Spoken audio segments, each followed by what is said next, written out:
We live in a world that measures success by what you have. From the time you're young, you're told to aim higher, earn more, own bigger, and collect symbols of status. The message is everywhere. Possessions equal power, and wealth equals freedom.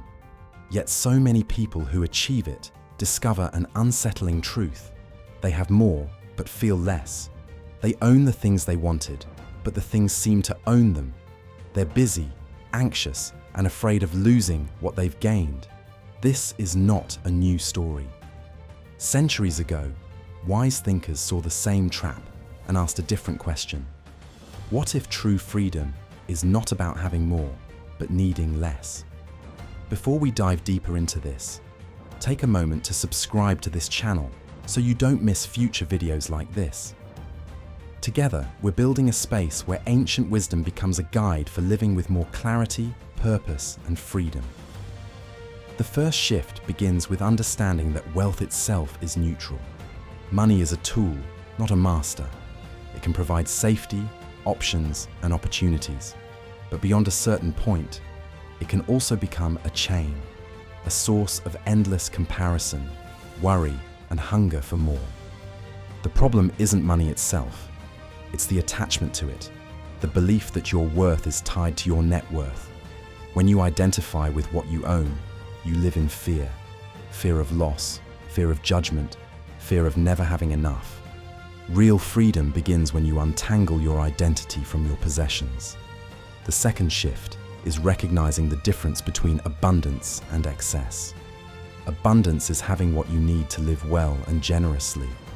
Excess is having so much that you lose yourself in it. Most people think they're chasing abundance, but are actually chasing excess.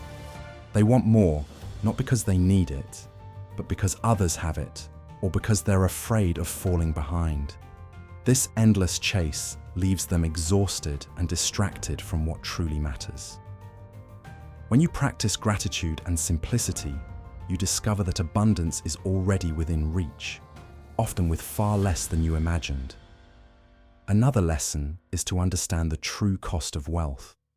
Everything you own costs you twice, once in money and once in time, attention, and energy. A bigger house requires more maintenance. A more expensive car demands more insurance. A higher income often means longer hours and higher stress. People rarely calculate this second cost. They think they're buying freedom, but often they're buying complexity. Ask yourself, does this purchase make my life lighter or heavier? Does it free me or chain me? This question alone can transform your relationship with money. Living freely beyond possessions doesn't mean rejecting wealth or living in poverty.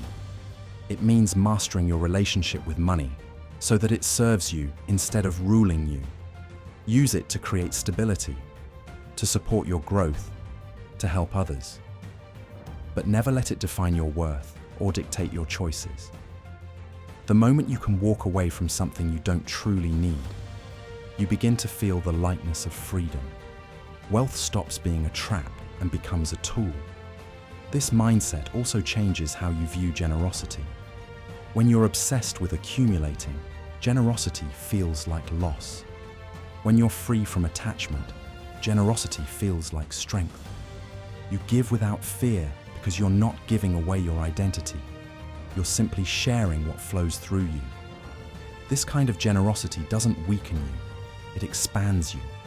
It builds trust, gratitude, and community around you, which are forms of wealth far deeper than money. Another practice is learning to invest your wealth, not just financially, but emotionally, mentally, and spiritually, in things that cannot be taken from you. Invest in knowledge, because no one can repossess your understanding. Invest in character, because it sustains you in any circumstance. Invest in relationships, because they outlast material possessions. Invest in experiences, because they enrich you long after the moment has passed. This is how you turn money into meaning instead of simply into more things. Freedom beyond possessions also requires redefining success. If your measure of success is always more, you will never arrive. Someone will always have more. But But if your measure of success is alignment with your values, you can succeed today.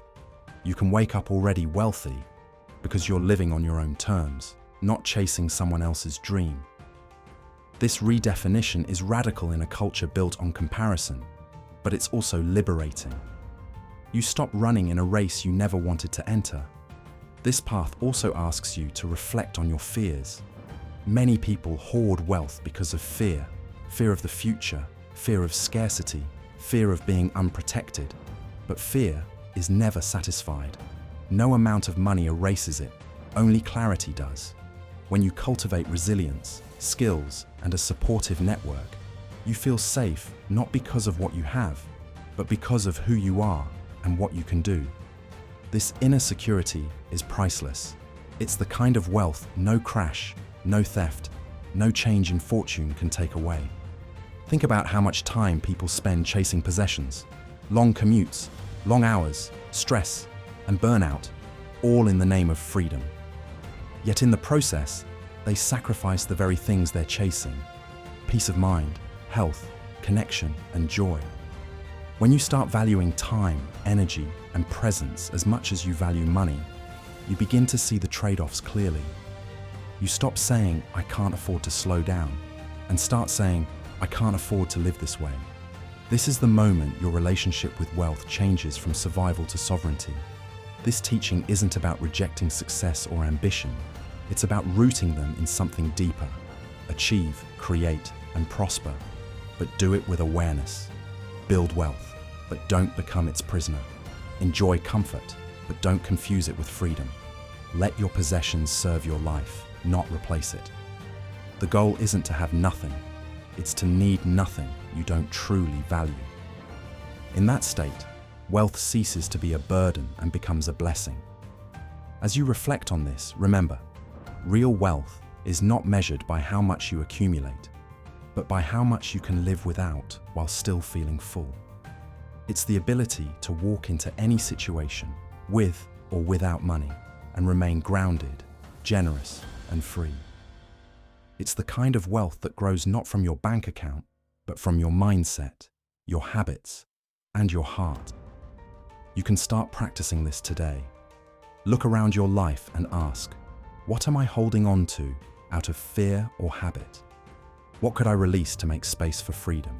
How can I use what I have not to impress, but to improve my life and the lives of others? These questions may seem small, but they are powerful. They begin to untangle the knots that tie your self-worth to your possessions. Each answer is a step toward a lighter, freer way of living. If this message speaks to you, let it be more than an idea. Let it be an invitation to re-examine your relationship with wealth. Begin protecting your time as fiercely as your money. Begin valuing character over status. Begin practicing generosity and simplicity. Over time, you'll find that you don't just have more wealth, you have more freedom, more peace, and more life. Thank you for watching. If you haven't already, subscribe to this channel to join a community of people learning to live with clarity, courage, and freedom beyond possessions. Together, we'll keep exploring how to turn ancient wisdom into a modern path toward a richer, freer, and more meaningful life.